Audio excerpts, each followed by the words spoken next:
Hi everyone, welcome to another episode of the Five-1 Speedway show. Last episode was a very interesting one. We had Steve Evans on the show from America, giving you the insight on how American Speedway is run and how the future looks and how it currently looks. It's really interesting. Check that episode out. But I think this episode will get a lot of the British fans excited, as also the Eastbourne fans mainly.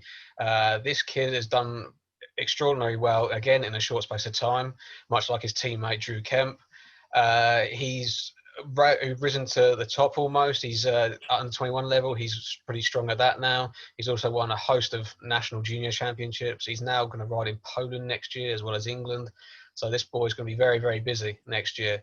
So please welcome to the show, Tom Brennan. Hello. Thank you very much for having me, Neil. No worries, mate. No worries. It's one of the ones I want to get on the show. It was you. So yeah. But so how's things been with you this year then? Yeah, good. As you said, I mean, it's been a pretty weird year for everyone. But yeah, I mean, I think we definitely made a good situation of a bad one. So no, I mean, actually, we've been pretty busy this year, which is quite nice to say, you know. So no, but struggled here and there, but come out with the year, which is nice. So no, injury free and happy, and just trying to build on myself now. So yeah, I mean, like you said, you're one of the fortunate few who managed to get a ride on the continent, under 19 and under 21 level, and a couple of meetings in France from what I saw and read in the press. Yeah, so France was a pretty weird one. I went to the under 21 European semi-final in Czech, and Stephen Garay, which actually is a French rider. Him and his dad come up to me and said, "Oh, look, do you want to do some French meetings?" And I was like, "Wow, okay." Bear in mind, obviously, the under 21 qualifier was my first meeting for a long, long time, and I was like, "Yeah, look, I want to do whatever I can at this point." And I had Neil Vatcher there with me, and he's helped everyone a lot recently. So no, had him there for some advice, and we just sort of thought, look, nothing else is going on. Let's go and have a bit of fun. And honestly, the whole setup in France is so relaxed. It's so nice. It's such a nice team to be a part of. And no, I mean, I managed to do the French Championship too, which was obviously pretty mental because I didn't think I'd be doing that. You know, it was one of the things that was like, oh, yeah, look, let's go do it. And went there and rode my bike, had a bit of fun, which was nice really, because it's sort of been a bit of a weird season where it was big meeting, probably about 2 weeks break, another big meeting, a week's break, and it was like a little bit patchy, as you could say. I mean, it was a bit on off, and unfortunately a little bit too much time to overthink. So to go to France was really, really cool, and that's obviously for next season too. So So you've got a French club as well. So that's yeah. That's three clubs for next year then. Yeah. Busy times. Yeah, it is. Yeah, I can't believe it. Even saying it. Yeah, wow. Yeah, it's great. I mean, yeah, I got France, and then obviously Lodz in Poland, which is unbelievable. Obviously, a dream absolutely come true. And I've had so many people help me to get there, and that's actually a 2-year contract. So that's like sort of I've got a year to build, and then hopefully sort of progress. So and obviously still with Eastbourne, I wouldn't want to be anywhere else really. So. No, Eastbourne's the home, obviously, yeah. But then obviously you mix it up with a few different size tracks, Yeah. I can imagine, for next year. Yeah, well, I mean, I think you probably heard it a lot too. You can get very comfortable very quickly, and obviously, I'm sure as you know too. You know, I've sort of been at Eastbourne since I was very, very small. So not much taller to what you are now.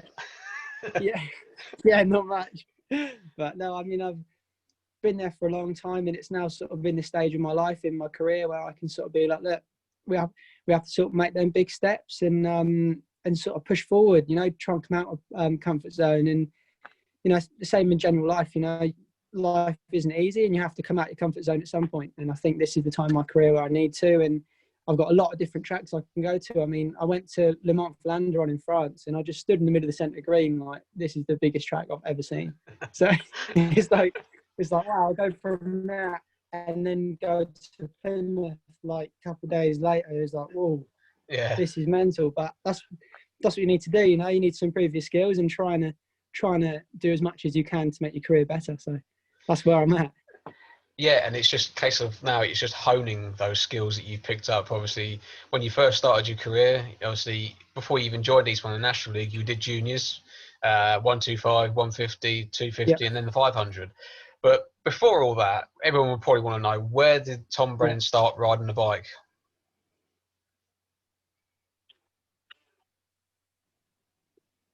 Hello, sorry, Neil, lost Oh, you there, mate. What was gone that? there. Are you I there? missed that whole question. Sorry, mate. Yeah. Yeah, so with mixing the tracks up a bit, really. Obviously, like I said, you started 125, 150, 250, and then onto the 500. But I'm sure everybody would like to know, how did sort of Tom get onto the Speedway scene? Then where did it all sort of start? Oh, I mean, obviously started out on the grass, on doing the grass track and doing that from since I remember being 5 years old and said, "Oh, mum, look," and my brother especially was, "Can I go race yet? Can I go race my bike?" And they were like, "No, you're too young." And I was like, "Come on."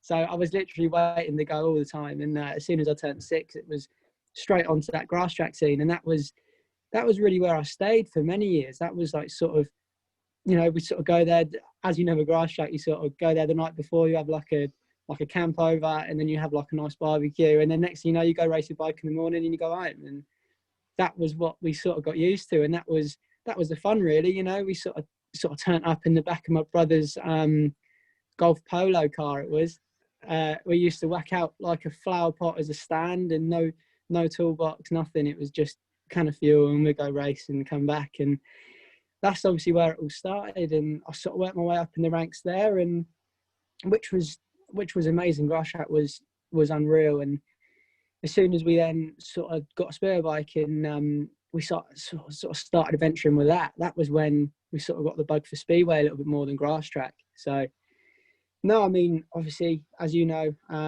my brother Ben has been a massive influence in my grass track and Speedway, obviously, right up until now, and he will be for a long time, obviously. So, but no, I mean, I've had since I met Martin Dugard, that's been a pretty massive change in my life. That was as soon as it was like, look, we're going to go race Speedway now. And he's obviously built me as a rider, built me as a person for a lot of years, and he's pretty much been my dad. So no, I mean, for him to sort of come along and take me in, and obviously for Connor and Kelsey to sort of accept that, and it was all a massive life change as well as a career change. So no, we sort of moved on to Speedway, and then we went to obviously do the British Youth, which then is where your career starts. Obviously with Neil Vatcher, and obviously Jackie as well.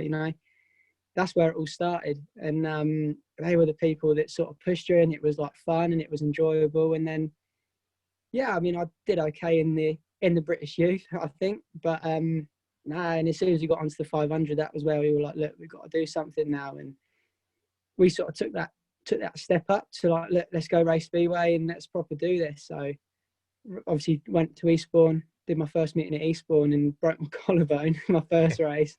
So on my 15th birthday. So that was pretty terrible. Mm. But no, I mean, obviously you learn and you gain, and you got to learn from it, and that's what we did. So yeah, I mean, there's so much to talk about, but that's obviously where we started. And from 2016, we then obviously have done National League all the way up until 2018, and then start 2019, we were like, look, obviously getting a bit better and better as you do over the years, and then obviously Eastbourne went up, so it was quite a natural sort of step to go with Eastbourne, which obviously Eastbourne is where I want to be 100%, and obviously for them to move up too was right place at the right time, I think. So no, obviously, and then that obviously got cut short due to a crash, but there you go. But no, I mean, like I was saying before, it's very easy to get stuck in one place, and that's why we're now going to these different tracks and why we're trying to do these different things. And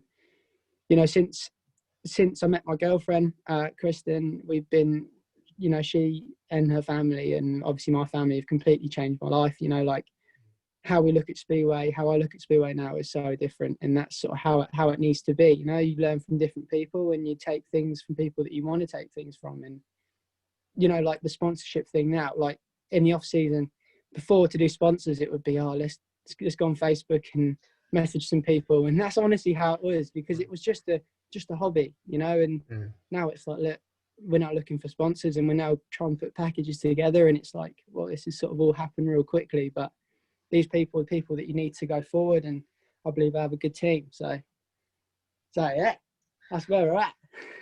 Right then, so this is going to be a really short show now, I think, because after all that. Yeah. No, but honestly, mate, it's good to hear, because obviously I've known you since you were yay high anyway. You know, Yeah, when you burst onto the scene on the junior track and then doing the juniors, and obviously 2015 when Eastbourne went National League was then when the sort of like yourself, Jason Edwards, Taylor Hampshire, people like that all started getting regular rides at Eastbourne in the second half. Sometimes before the meeting, I think it was, and then, like you say, 2016, you rode for Eastbourne. You know, like you said, a brilliant debut. You know, crashing out, breaking your collarbone.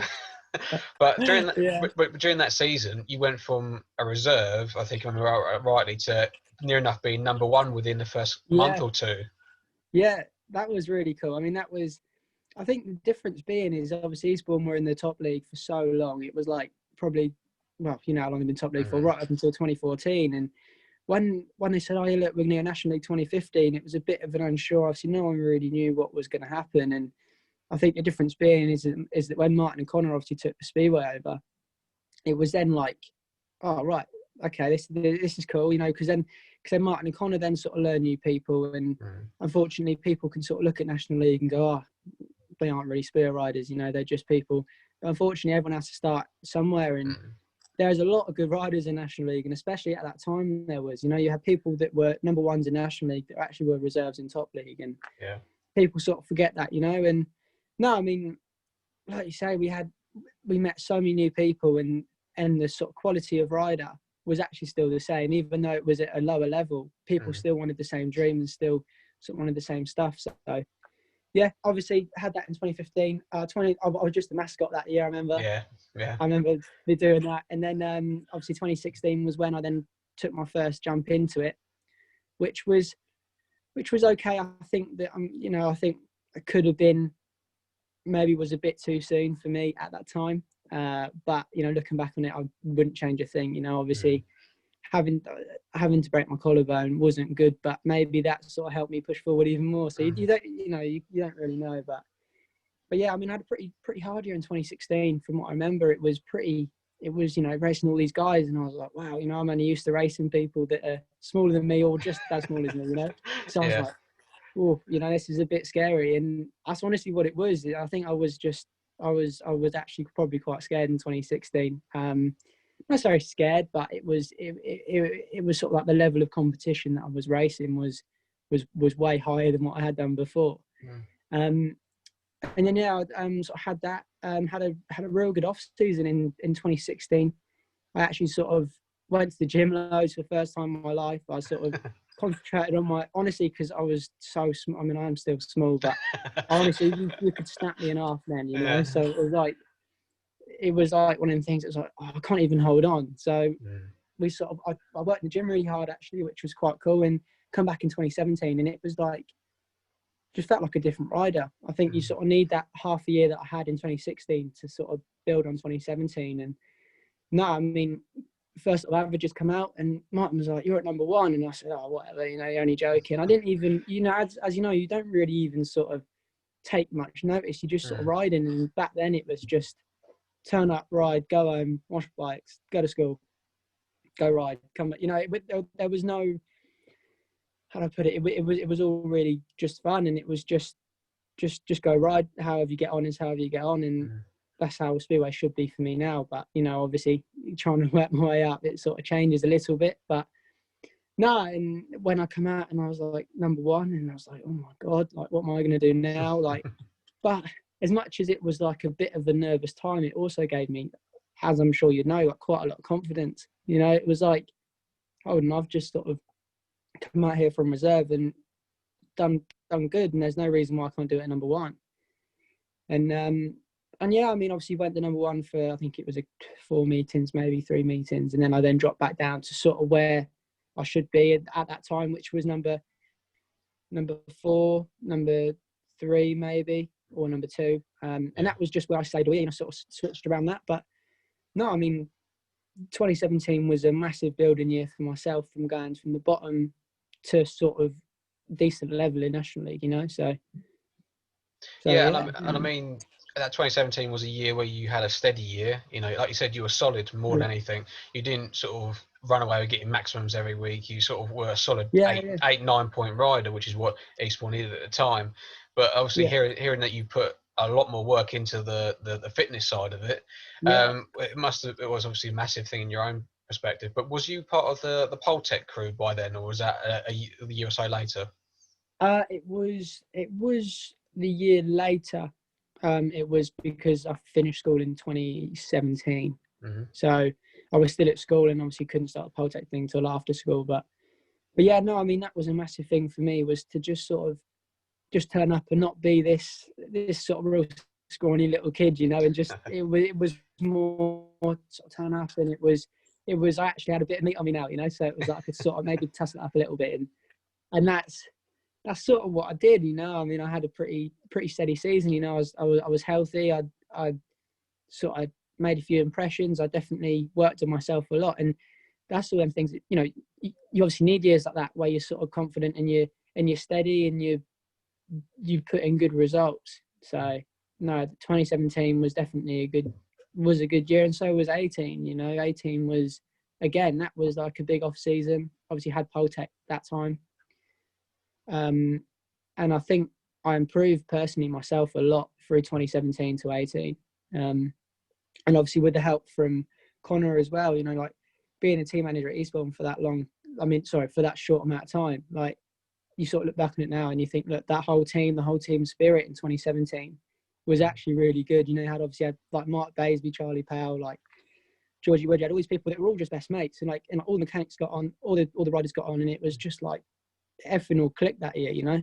And that's why we got the three trophies we did. So so 2018 was the year. It was a good year for Eastbourne, winning the league, winning the cup and everything. Obviously Eastbourne had a good run in the cup and the National League, winning it 4 years on the trot in the National League, so you can't really grumble at that for team honours, really. But it must have been great for yourself to think that, we can win some silverware as a team as well as you do well as an individual. Yeah, I mean, obviously 2018, we sort of started the year out, and it was obviously everyone's still learning and still building, and we sort of looked at it and we were like, wow, we've actually got a really good team here. And obviously Connor doesn't build a team to lose, so you know, it was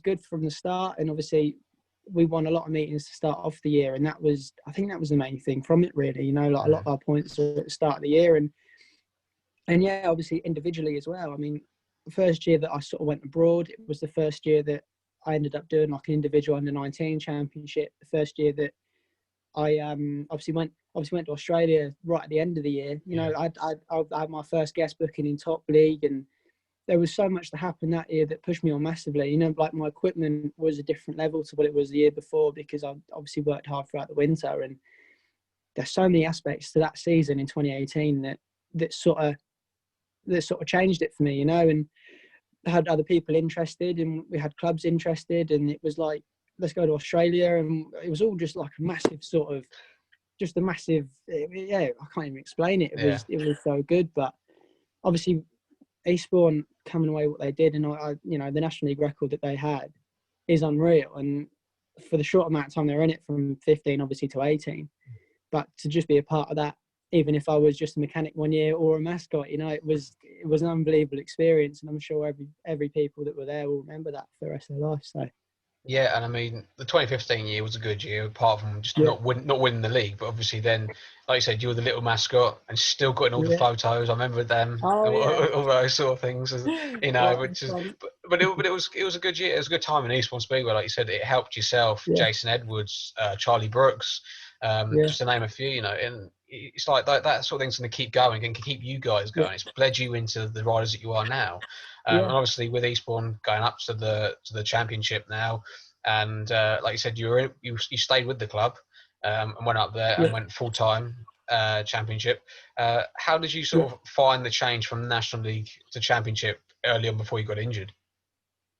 Again, it's so, I think over everything, it's just so mentally different. You know, like you've sort of got people that are next to you now. You know, like we had Chris Harris in one of my first meetings, and for me to even line up next to Chris Harris was like, wow, like, I can't even believe he's here. Like, what is he doing here next to me? Like, you know, and it was like, I don't know how to explain it. You know, it was just one of them things where you sort of knew that, right, okay, I'm actually doing okay here. I'm at the level where I can go up, and obviously still had the support from Martin, but we also had the support from Ian Jordan a lot. You know, he's been since that 2018 season, he's been massively involved with me and obviously with Eastbourne Speedway. And for him to sort of be confident in me and stuff like that, I was like, oh look, like this is where I want to be. I want to be around good people, and you know, he is a good person, so he definitely helped me make that change a lot easier. But the other thing again is just mechanically, obviously, just to ride their bike on a Sunday, they're here to earn money and obviously feed their families and pay the bills and also try and make a career. So it's a bit different. But again, it's Speedway, and you obviously got to sort of try and approach every meeting as similar as you can. And I think whether it's Cardiff Grand Prix or whether it's Leeds Speedway on a Sunday afternoon, you know, you got to try and make it as similar as you can. You know, otherwise, you know, pressure gets to you and it's a different atmosphere. But no, I mean that transition was obviously different and it was obviously harder. But at the same time, I had quite a lot of confidence actually, surprisingly for myself. You know, I sort of felt like I belonged there and felt like I had my spot there. You know, so. Yeah, I suppose because obviously, like you said, Eastbourne, with the dominance that they had in the National League and with you virtually finishing as #1 in 2018, the natural progression was to go up, whether it would be with Eastbourne or another club if Eastbourne didn't move up. You know, but it's such a shame that your season got ended the way it did. It was a silly little crash, really, that basically ended your year by breaking your leg.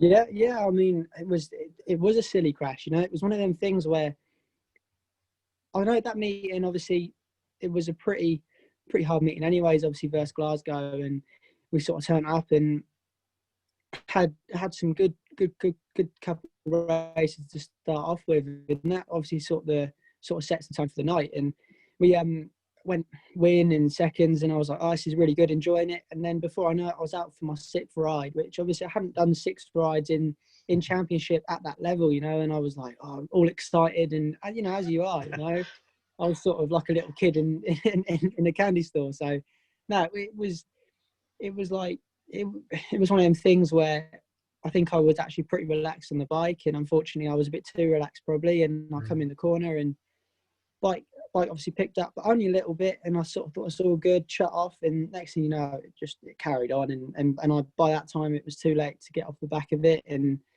yeah, but unfortunately you have to take these moments, and it was a pretty horrendous time in my life, obviously, but you know, I'm thankful for all the people that helped me through that, you know, obviously all my family, all my, you know, like my girlfriend especially, everyone that obviously got me through that. And now we're looking on to bigger things, you know, and that's now forgotten about. So that's obviously where we want to keep it. And same as the collarbone, you know, obviously we sort of laugh about that now, you know, it's like, oh, how shirky was that? So obviously that's how that's going, and that's the way I want it in the past and behind me. So yeah, obviously the collarbone's a funny one because it's your first meeting, but the leg one's a bit more serious because it was obviously, if I remember right, it was a close meeting against Glasgow, and only a few points really in it all night. And I think you trying to go round someone? I can't remember who it was, and like you said, you just picked up and went underneath the air fence. That was the problem. It was Rasmus Jensen, I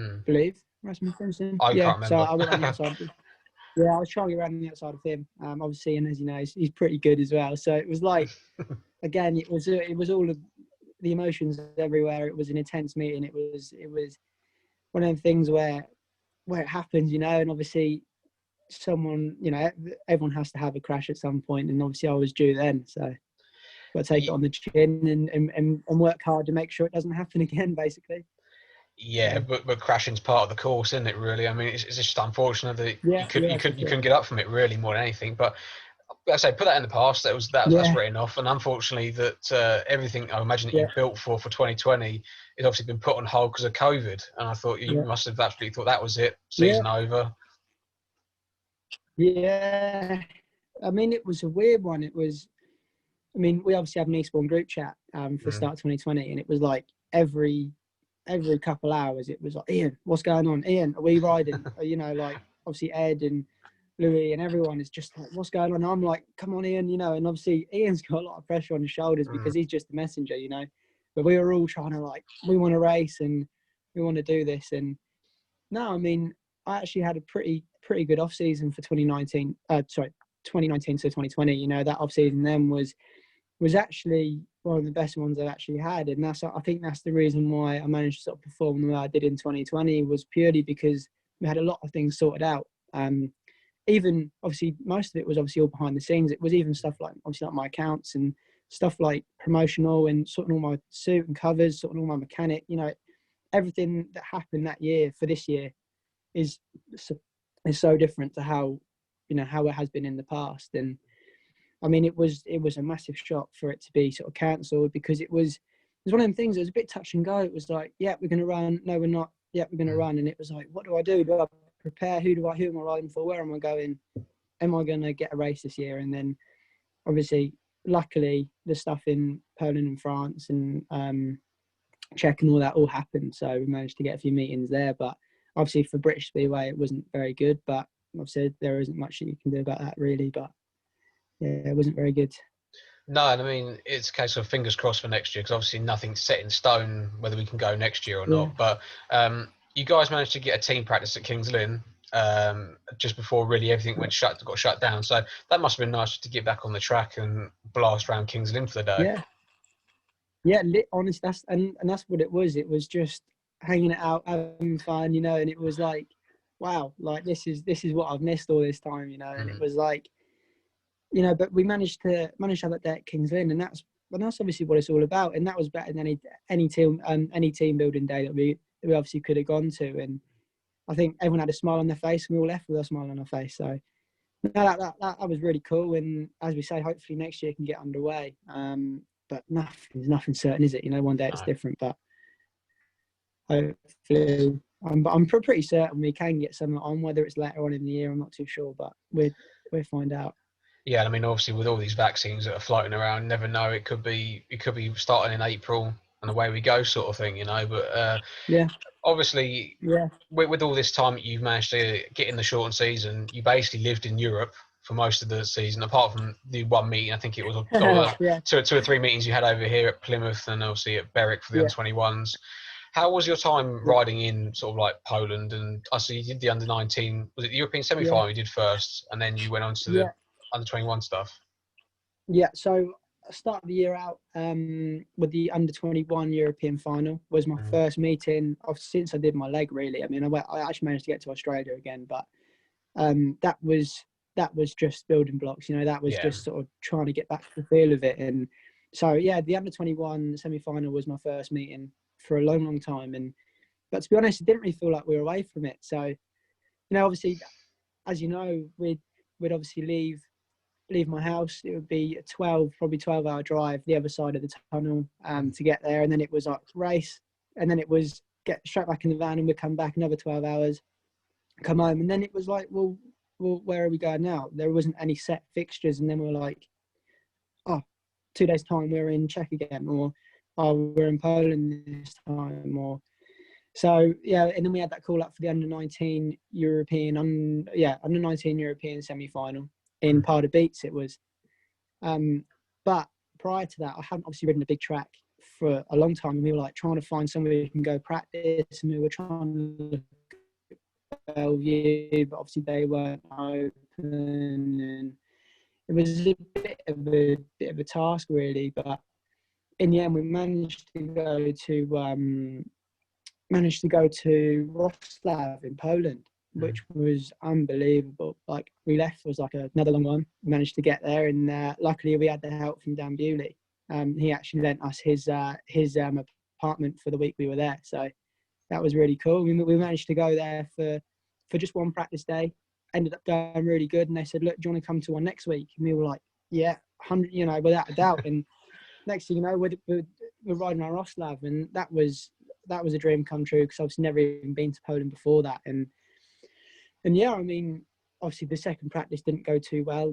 My foot blade snapped, but you know, that don't matter.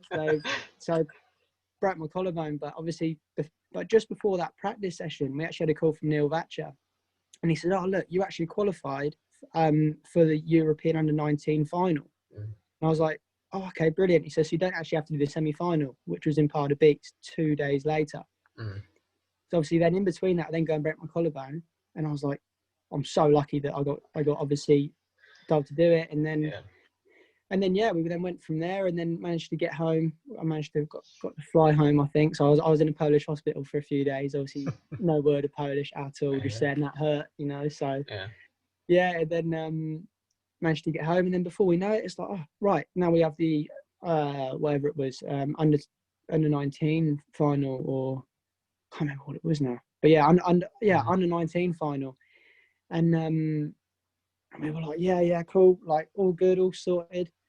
And obviously hadn't even rode a bike yet. So then we managed to get to a practice day at Somerset, which was like, I was like, oh, it's only literally been a week later since I did my collarbone. And we were like, oh, it's all good, it's all plated. So we went and did that, felt good. And before we knew it, we're back out to Europe again. And that's the story of the year, really. It was come back, sort of figure out when my next meeting is, and go out again, and then come back. And it was like a bit all over the place, you know, but it ended up working out pretty good. And no, I mean, to ride in Europe anywhere, you know, obviously, and obviously for the next few years being at Lodz is unreal. Obviously, like a new stadium, and people there seem so good. And Adam Skornicki, obviously, we sort of knew him, and you know, it seems the perfect setup for me. But obviously, a dream is to be in Europe, and it's been a dream for mine since I was very small, so even smaller. So yeah, no, I mean, unbelievable to even have the opportunity to even go stand next to some of these people that I've seen, you know, and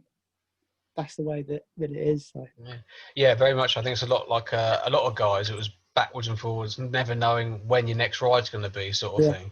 You know, which is quite a scary thing to think about, really, because normally you have a whole year planned out. Obviously, it changes week to week, but you know, doing those meetings in Poland and Czechia and France has obviously managed to get your foot into Poland, because the European Under-19 final wasn't, you had 3 lasts and then you got a win and a third.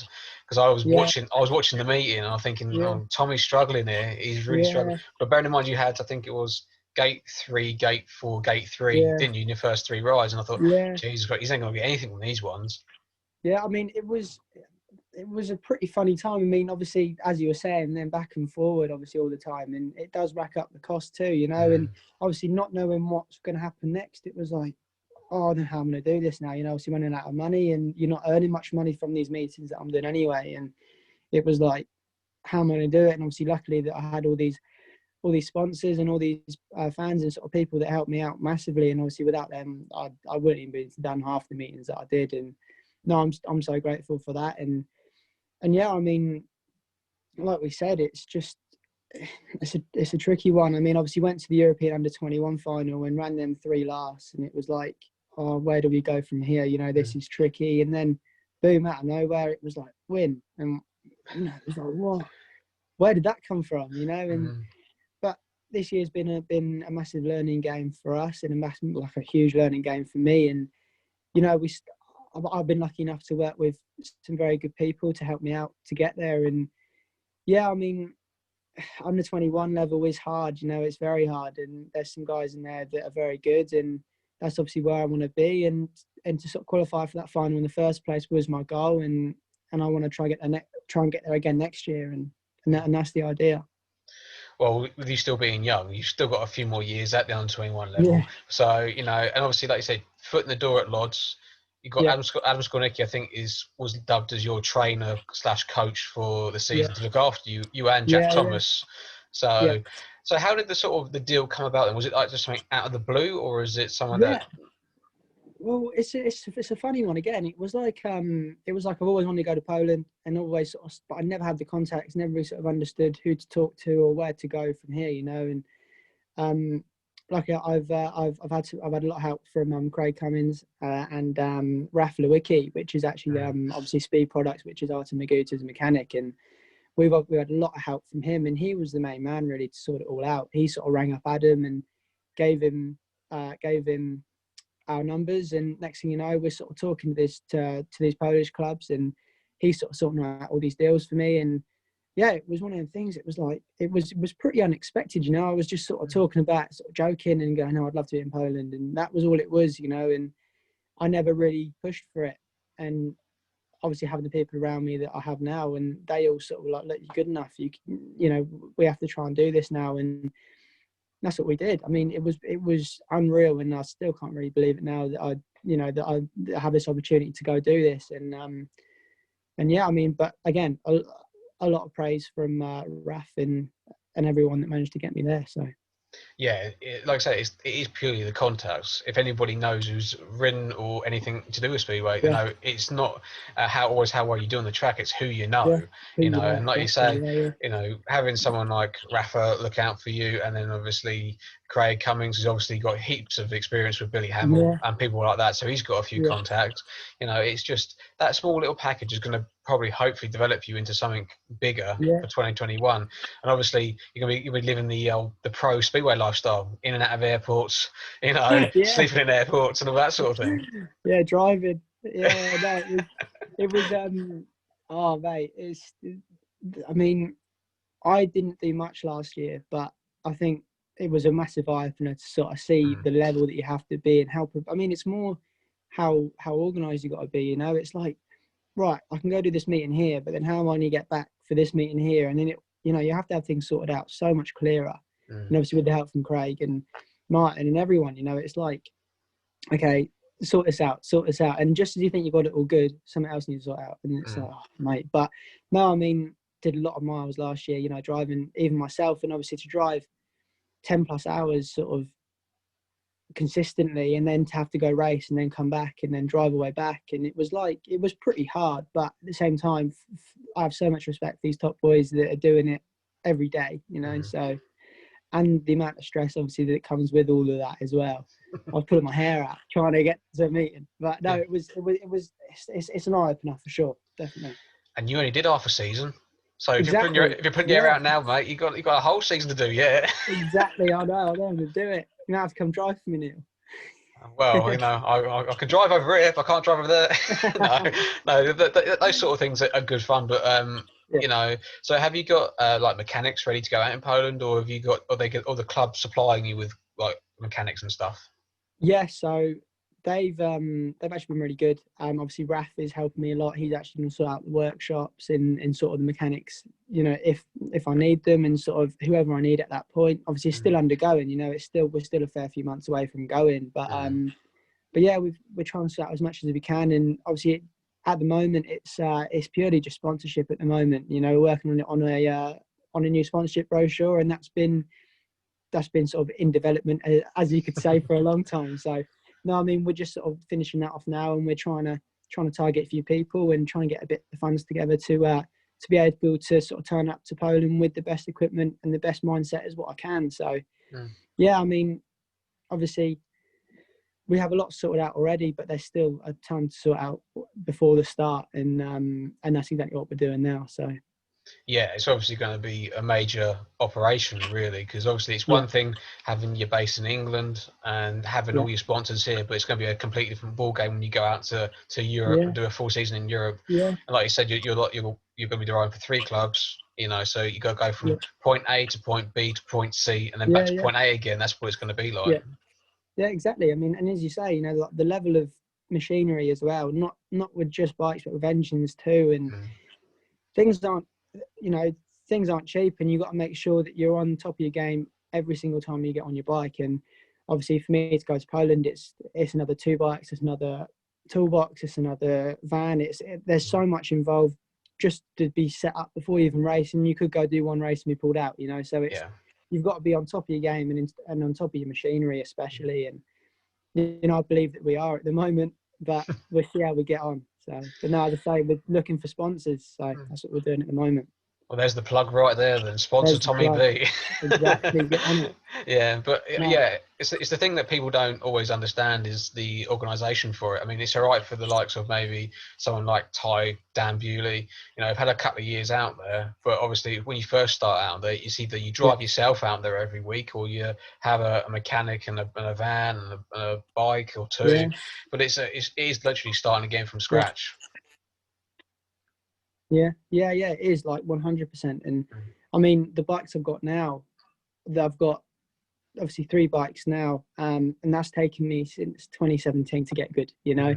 And it's like, right, we've done it. We've got a good set. We've got good toolbox, good van. We've got all this stuff, and it's like, wow, that's almost taken me like 3 years. Right.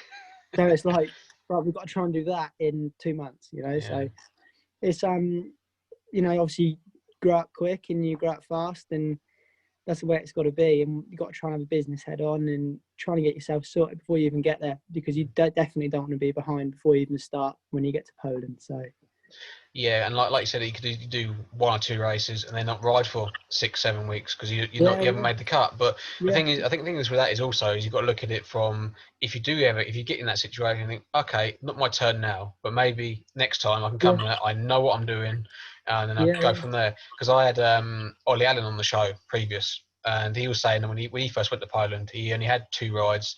And then they dropped him for like 2 months, and then someone got injured. He went back in, and he kept his place in the team after that. So, you know, it proves that if you're able to keep your head screwed on and level like yours is most of the time, then you can you can achieve it. Yeah, no, definitely. And you know, things aren't easy, and they definitely take a few years to sort of get going. And people obviously like Ollie Allen, that, you know, hearing that, then, you know, obviously starting out doing 2 races, being dropped, and then putting back in and going all good. You know, sometimes that's all you need is a bit of a call to go, look, you're not good enough. You need to do this, and then you go do it, and it all works out. You know, you sometimes you sort of need that sort of kick forward. And yeah, I mean, I've got every hope that I can sort of sustain that team spot. And obviously, but if it doesn't, then I have to work on myself even more, and I definitely won't stop. Hopefully, till I get there. So. No, and I'm sure you'll get there. It's just a case of, like you said, it's a learning progress. You know, it's just to take time. But fortunately, you've got the sort of the fallback position of also still riding in France. I don't know how many meetings you're gonna get in France then this year. Then I think it's a minimum of 6, but it's from the months of February to March. So okay. yeah, so it's okay. Yeah.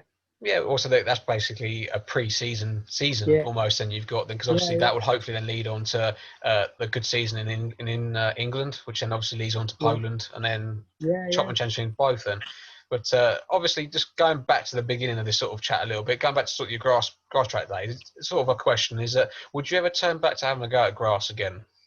Oh, I've been asked that a few times, you know, and honestly, I can quite honestly say that grass track was some of the best times of my life, you know, and it was where it all start. And I would absolutely love to have another go for sure, but obviously at this time in my life, I need to sort of concentrate on one thing and sort of get that sorted. And maybe in a few years, if I've got this sorted, okay, I might have another go. But it's just one of them things I would love to.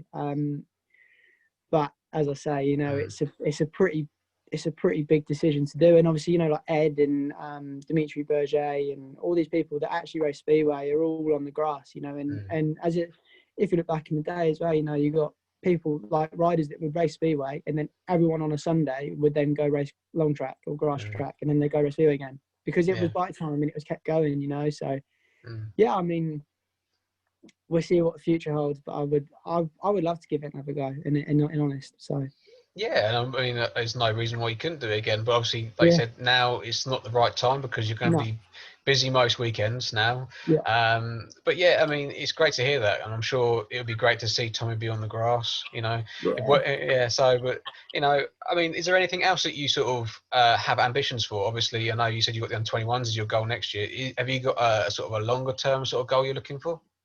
I mean, as we say, obviously next year we got the under-21 level is where I want to be. You know, I want to try and be at the top half of that field if I can. But the other thing is also to try and get a top league spot. That's obviously a massive thing. Because obviously that's where I need to be. I need to try and be as busy as I can, and obviously top league is where it needs to be. And I need to get out of that comfort zone and go to places that I'm not too sure, you know.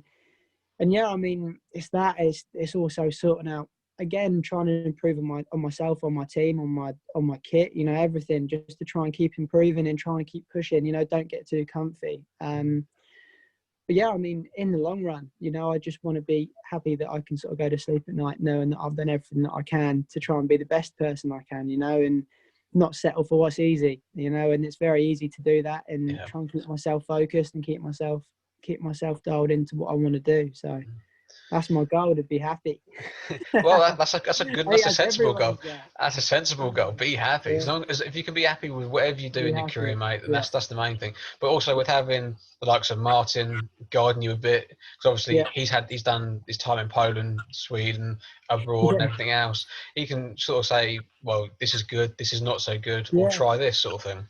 Yeah, no, definitely. I mean, Martin has sort of admitted to me that he sort of maybe did get a bit too comfortable, and he's obviously admitted to a lot of people that, you know, that he did get sort of known for the Eastbourne sort of squad a bit too often, you know, and he obviously then tells me, look, I did this with my career, I want you to go do something else, because he says you're not going to go forward doing what I did. And even though he was obviously a very good rider, obviously being a Grand Prix winner and doing all the things he's done, he said that he never pushed himself as much as what he could have done, and he got comfortable. So for him, obviously, and for Craig, you know, to sort of keep pushing me forward and sort of saying, look, this is what people did and this is where they went wrong, you got to try and stay away from this, or this is what they did good, try and do this. And it's like, I wouldn't even have thought of that. And even if I did do it wrong, I'll come in and they'll tell me, I'm like, yeah, you're right. Like, you know, like, even if you don't want to admit it, sometimes it's quite hard to swallow. You're like, oh, he's right, you know. So but the thing is that you got, like you say, Martin, ex-rider. He's been there and done it all, near enough. Apart from win the world championship, he didn't quite do that. But it was, he can guide you down the path of saying, like you said, if you stay at Eastbourne too long, you're not going to go forward in this direction of your career, you know, and things like that. Whereas also Craig, I can imagine, can guide you more off track, maybe with like you say, finances, organising stuff and whatnot. So you've got two good guys behind you, really. Yeah, no, I mean, as I said before, I mean, Martin's been pretty much my dad for a long time, and you know, I mean, I'm so grateful for him and so grateful for what he continues to do for me. And you know, like, he's sort of had his time in Speedway, and he's sort of said, look, like, he said that I enjoyed what I did. He said I wouldn't change what I did. He said, but I want you to go forward. And I obviously believe that, and that's sort of what he wants me to do. And as you said with Craig, you know, like, in the off season especially, it's been a huge different change in my life to sort of see what preparation does go in. You know, before it was, oh, what looks good, what colours look cool, and what all these lightweight parts that I can buy. And it's like, well, don't really need all that. You know, you need to make sure that you have good stuff and then look pretty. You know, so it's no, but he's also very good with obviously we're working for Billy for so long, working with all these different riders, you know, with just like starting techniques and where they rode and all these different pointers that a lot of people wouldn't even know, you know. And it's like, I'm very lucky, very privileged to have him and to have Martin, obviously my brother, everyone, you know, everyone that I've got here that help me, all want the same goal, and that's for me to go good, and I couldn't be happier with that. So yeah, obviously the network of people you got around you. I mean, any Eastbourne fan, and including myself, you can see how many people help you out week in, week out down at Arlington. Sure. If Colin can't do it one week, Ben's doing it the next, or Martin's doing it, or even Connor's doing it. So you know, it's like you know, the team you've got around you is pretty huge, but it is a very much a family team you have around yourself.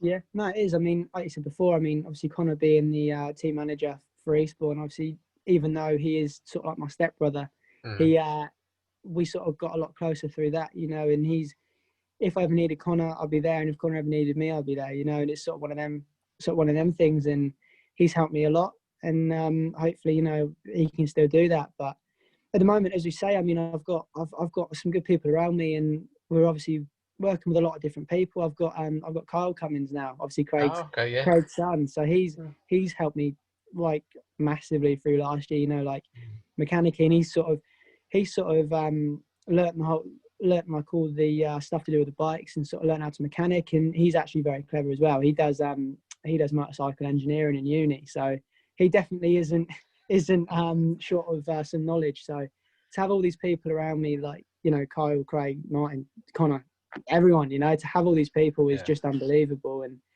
I definitely wouldn't change that for the world. And I want to make sure that that what I'm doing is as much as what I can push out of myself all the time, you know. So Yeah, because everyone around you, you know, knows that you can do it, and everyone will push you in the right direction. I imagine, you yeah, know. I mean, it's great to obviously, again, from my own personal point of view, is that seeing you grow up the way you've grown up through the sport, you know, it's been great yeah, to watch, and obviously been privileged. Obviously, it's been Eastbourne. I managed to see you every yeah, week, you know, and see that, and you see you get better every week. But it's yeah, yeah, it's just nice just to see another English young rider who's got the goal of getting, obviously, first step under 21s, and then European Championship, and then possibly Grand Prix. You know, you've got the same sort of yeah, attitude all the way through. yeah, yeah. I mean, it's obviously baby steps all the time, Mm. and you're trying to work yourself up, and things come along. You know, you'd be very stupid to not take them. And I think that's what I've got to do, is take every opportunity that I can within reason, obviously, you know, and sort of take them and take my team along with me, and try and work on that. So no, I'm very excited what the future holds, but at the same time I'm trying to take them steps that I need to take and focus on things that I need to focus on, and sort of go at my pace, go at my level, and then we'll go from there, you know. Mm. I'm yeah, so Yeah, and I mean, okay, I think everything looks onwards and upwards. That's the only way you can. That's the only way you can do it yeah, now, isn't it? Really. So, hopefully, which is good, you know. yeah. But also with old Connor, you know, it's good to see that you're still being the old JC Pro sort of test pilot. You know, with all the new pad. I remember that when we first started doing that, and you rocking up Yeah, with all these different bits and pieces. It changed every week, yeah, you know, things like that. You know, I mean, like you said, it's good to look pretty, but it's also good to know that your equipment works. yeah. For sure. I mean, that's been a massive thing in this off season, is sorting out my bikes to the point of, it was like, right, if I go break a mudguard tomorrow, I can get one replaced by tomorrow. You know, Mm, it's like sorting them things out, and it's like, right, I got to make sure I've got a set of handlebars in the van that mm, has my throttle on, my clutch lever on, for that when if I break set handlebars, bang, straight on. You know, and yeah. it's things that work, things that do right. You know, having like my toolbox set out so that I know exactly where my jets are, I know exactly where my tools are. You know, and Mm. like having things that in a rush, things that you don't normally plan for, are all planned for. You know, and that's been a huge thing. And I mean, honestly, like, yeah, I mean, it's it's a tricky one, because obviously you always want to look good, and you always want to have the nicest, shiniest part. But unfortunately, sometimes you got to try and make yourself win races so you can afford these nice shiny parts. So, no, I mean, it's a massive thing in Speedway, and it's a massive thing in anything you do, you know. So, Mm. Yeah, and obviously when you look good, you make the sponsors look good, you know, and everything yeah, else. It's a complete package. But like you say, you don't necessarily need to have the lightest bit, not lightest no, bolt in the world. You need to have a bolt that sort of holds everything it together works, you more know. than Yeah, anything. But again, it's one of those things where wasn't it? You said when you crashed in Poland this year, wasn't it a fork? Was it fork yeah, it broke? Wasn't it? yeah. That was Yeah. enough. Yeah, yeah. That was probably one of the biggest eye openers that I had for a long time. You know, it Mm, was. I mean, the Fault Blade itself, I've been running for, it was 2 full seasons I've been running them for. So I didn't have any worries, you know. Obviously I wouldn't use anything that I think was dangerous or that I thought was yeah. weak, you know. And one of them things, we couldn't notice it, you would never have noticed it. And you know, after it, we sort of got hold of the bike and like, right, we're ordering 2 sets of forks as they come, is how we're running them, you know. And that was Yeah. how it was, and that's how it's been now. And that's sometimes the way you need to do things. Standard is good, and that's the reason why they make stuff the way they do, you know. Yeah, and again, a fork blade snapping is a freaky thing that snaps. You know, Yeah, like you say, you don't, if you can't see a crack in it, you still run with it until you find a yeah, yeah, crack or anything like in it. I mean, sure. obviously, myself being a machine examiner now is Yeah, when you start looking at the things like the cracks in the frame and things like that. You yeah, know, yeah, for of sure. course, you guys don't always see it, but then Yeah, I could run my hand across something. And think, oh, Tom, by the way, your back end's cracked. Where's it yeah, crackling? yeah, Where's it crackling? Oh, it's right round here. A yeah, bit where you cannot see it. You yeah, know, yeah, because I've been pulled up before riding and I can't use my bike because I've cracked my frame. So I've had yeah, that before. But yeah, it is a very interesting thing. It's good to hear that, you know, the group you've got around you has expanded and everyone oh, for around sure. you has opened your eyes even further. So Yeah, from sort of, shall we say, from last year when you obviously busted your leg, was the goal then to just to get everything as sort of like professional as you could for this year then? yeah. So obviously, when when the whole leg break thing happened, it was a bit. it obviously set you back loads, and I didn't know when I was going to be back, and it was more of a thing of, right, I have a lot of time here and a lot of time to sort a lot of stuff out and a lot of things that maybe I couldn't have done before. And obviously growing up as well, you know, I wasn't this little kid running around Eastbourne anymore, you know. It was like, I want to try and do this. So no, I mean, we had a lot of time, and for me, straight after I broke my leg was, I mean, initially it was like, right, oh well, I'm going to go race and it won't matter, you know, it doesn't matter, you know. And then when I got back on the bike, I was like, okay, it sort of does matter a bit, you know. It was a bit of a, and mentally, you know, it was hard, and I'm sort of quite open about that, you know. It was pretty hard to get over that. And when I went to Australia, you know, it was even harder because I was racing people, and I was like, oh my god, like things that I never even was seeing before I did my leg, I then saw after my leg. You know, I was a bit more cautious, and you sort of ask any sort of motorcycle rider or any sort of sports person, you know, after an injury, it does set you back. And as much, you know, some people can come back and brush it off, and some people unfortunately can't. And I was one of the unfortunate ones, and it took a bit of time. And after Australia, I then sort of found my feet again, and then after that, it was just sort of, right, I don't know when my next meeting's going to be because of coronavirus, and it was let's just go see what happens. And that's the mindset I had, and that's what I did. So it's a great attitude to have, because obviously it takes you to have a practice or a practice race, shall we say, to find out whether you can actually ride or not, you know. Because obviously your head's saying, yeah, let's go racing next week, when reality is you need another month or two off because you're not ready, you know, and things like that. But I can totally understand the whole mental attitude of, you know, if you saw a gap, normally you would have dived for it, but now you've had a big crash, you think, hang on, I can't quite do that gap. Because in my own career, when I had a big crash at Kent, it took me a while to get over the fact that there's riding close, because someone crashed right in front of me, and I went straight into them and over them, and everything. It took me a little while to get over that sort of thing, but as soon as you get over it and you start riding close again, it's like a hurdle, and you feel like you've got a great achievement. Yeah, for sure. I mean, exactly what you just said, you know, like before the leg, you sort of, well, personally for me, before my leg, you know, it was more just it was just wide open and just see how we get on, you know. And that's I honestly didn't really sort of think of much, you know. It was more just, okay, like, I'm not really that bothered, we're going to go do this. And after my leg, you know, it was like, wow, I've just had, like, it felt like 10 years off the bike, even though obviously it was only like, it's probably only about 6 months, but, you know, they went so slow, and it was like so much time to think about things. And I was like, oh, I didn't even expect that. And then as soon as I got on my bike, I then was like, this is great, this is brilliant, and I felt really good. And then when I lined up next to 4 people, it you know, it all sort of sets in. And this 2020 season has been massively to, you know, to sort of overcome that. And I feel like now I have, you know, it's sort of been sort of brushed aside. And at the start of the year, it still was a bit of a problem, but gradually throughout the year, you sort of get a bit more confident, and then you then sort of work your way through it. And that's luckily what I did, you know. And now I'm in probably one of the best positions I've been in my life for Speedway, you know. So no, I'm looking forward. So do you think that being able to have that time to think then has definitely made you a better rider then, a bit more calculated, shall we say? Yeah, you could say a bit more calculated. I mean, I definitely think of a lot more things, which in some ways isn't good, you know. In some ways it's not good. Sometimes it is better to just go out and go, you know what, doesn't matter, you know. And but in some ways it's been probably really good, you know, like to sort of settle down and sort of go, right, it can happen, you know, these things, you know, do happen. And no, I mean, I definitely learned from that, and I learned from what went wrong, and learned from what I can do better, and definitely learned that I don't want to be there again. So it was it definitely changed me as a rider massively. In Australia, I'd say 100%.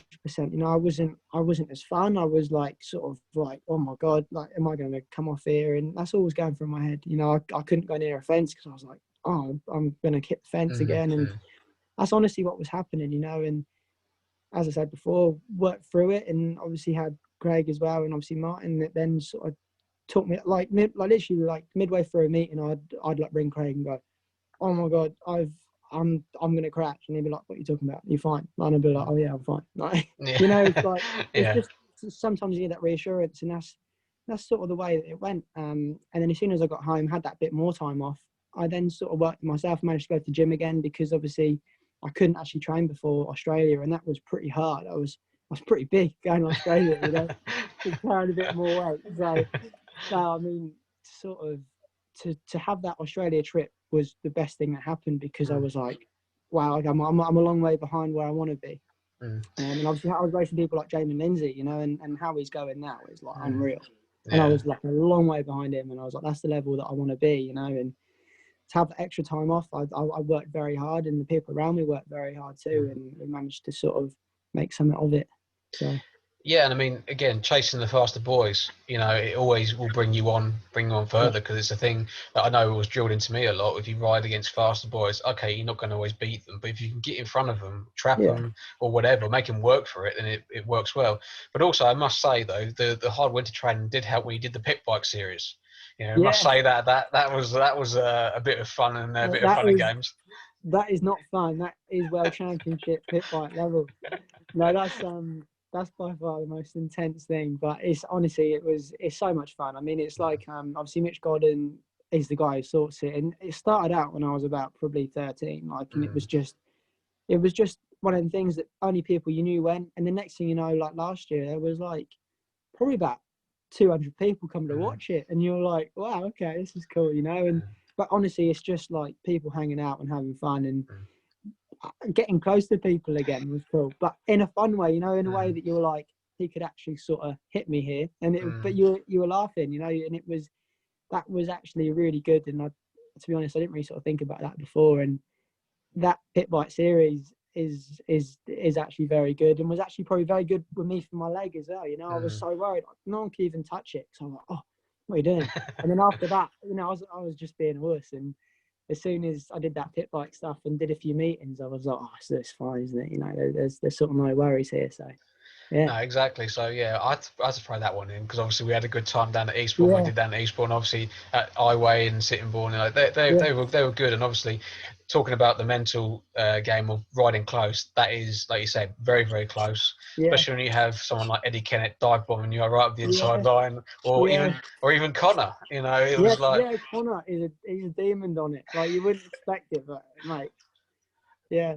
No, but it is like those sort of little fun events, again, is what you need to build your confidence more than anything. And it's probably good for everyone to hear this, that, you know, it is such a mental game, because obviously people talk about it being a mental game anyway, but yourself, you know, you can turn around and say, right, these were my problems. These aren't weaknesses. These are just things I've got to overcome. And you've overcome them, and it's proven that by your results this year. Yeah, for sure. I mean, mentally, Speedway is so mental. Like, I mean, I mean, personally, I'd say being mentally strong is probably one of the most important parts in the Speedway. If you turn up believing you've got good people around you, and believing that your equipment's good, and believing that you can go out and win, you know, it's so different if you turn up to sort of not knowing that, you know. And it's such a, you know, even coming in from the pits, and you can throw your helmet and be all angry as much as you want, but it isn't going to help you in the long run, you know. And you got to try and transfer that energy into your next race. And that's unfortunately something that I think you'd know as well, I've sort of struggled with. You know, I have come in and I have been angry, you know, and I have done things, and looking back on it, you think, wow, what was I doing, you know? But it's that sort of red mist sort of thing, and you learn from it. And as I say, you grow up, and you sort of grow to things that you know that you're doing wrong, and that's it, you know. And but mentally, it's such a challenge, because you can go out and have heat 1 win, heat 2 last, you know, and it's like, what happened? And then you're confused, and then you go to your next meeting like, oh, well, this happened here, what's going to happen here? And very quickly, and you know, you can be very, very confused. So it's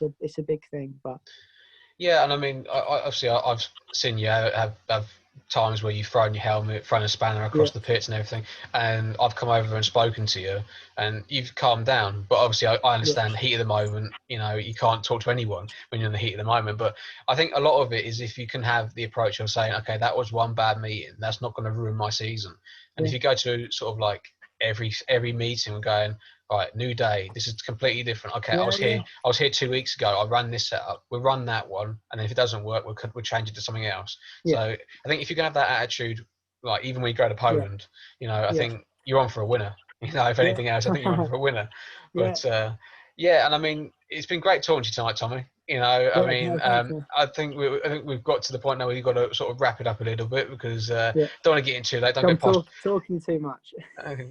your bedtime or anything. You know, up early. You know, but is there anything you want to say to the Eastbourne fans or any Tommy B fans out there? Yeah, I mean, I can't thank all you guys enough. Obviously, so glad that Eastbourne couldn't run last year, and hopefully we can run next year. And you know, all the Eastbourne fans bring so much energy, obviously, to Eastbourne and to the whole team and to all of us riders. You know, like maybe some people don't sort of let people know enough. You know, some riders can be very sort of to themselves, but it does go a long way. And for you guys to keep being on Facebook and to keep Eastbourne alive, you know, it's been so good to see, and hopefully we'll see you guys next year. I'm sure everybody echoes the same thoughts around the country, Yeah, not just at Eastbourne, but fingers crossed we can go racing in the UK next year and yeah. everything. But like I said, thanks for tonight, Tommy. It's been good No worries, fun. mate. You know, as No, always, it's been thank good you. fun chatting to you. Always Yeah, good yeah, for a laugh. But I must say to everyone, please join the group, like the Facebook pages, follow it on YouTube. Just simply yeah, type in the 5-1 Speedway Show, and you can watch all the episodes so far. This is episode number 12, so I'm pretty stoked I've got to 12. yeah. You know, but there's so many out there that you can watch and everything. Please leave comments, feedback, Yeah. everything. It'll be on Spotify and YouTube, so you'll be able to listen to it on the go as well.